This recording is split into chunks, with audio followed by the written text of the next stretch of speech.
suis Olivia de Bona. Je suis muraliste depuis une petite quinzaine d'années.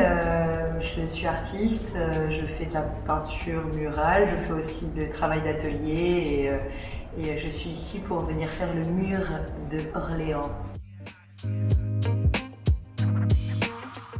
Alors, mon univers artistique est beaucoup tourné sur la femme, mais en fait surtout sur le besoin de réconfort. Je pense qu'il y a un besoin chez moi de réconfort et donc de produire des images qui sont réconfortantes, de produire du beau, d'essayer de dégager une émotion par rapport à ce que je traverse dans la vie et ce que les gens ont envie de voir, qui fasse du bien.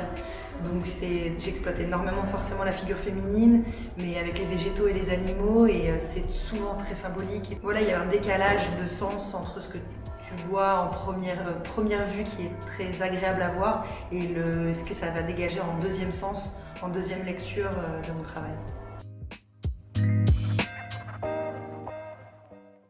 C'est une figure qui a été très controversée parce que récupérée par le Front National, disons-le franchement. Et en fait, moi j'avais de mon côté envie de me réapproprier cette image-là. C'est un mythe qui est quand même très fort.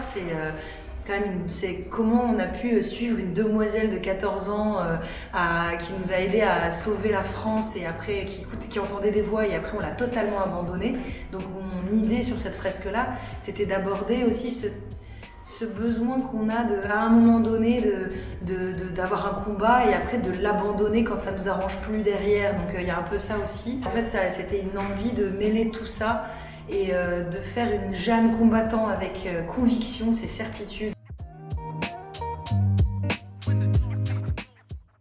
Il y a d'un côté énormément de prédateurs et donc c'est ceux qui sont en train d'être dans l'échec. Des loups, il y a des renards, il y a un buffle, il y a une panthère ou peut-être ça va être, enfin je sais pas, ça va être voilà des prédateurs d'un côté. Et de l'autre il y a des biches, des souris, des choses comme ça. Et ils ont des habits, ils ont des postures qui rappellent symboliquement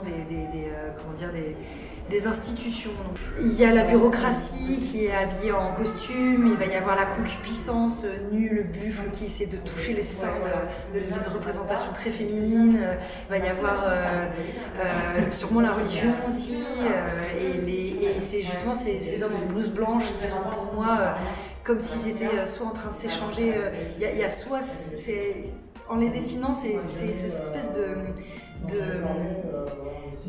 pour moi de lobby pharmaceutique, en fait, on sait mieux que tout le monde, on s'échange des informations, personne n'est au courant, on est en train de comploter en fait contre le reste du monde. Donc ça c'est d'un côté, et c'est ça que Jeanne combat.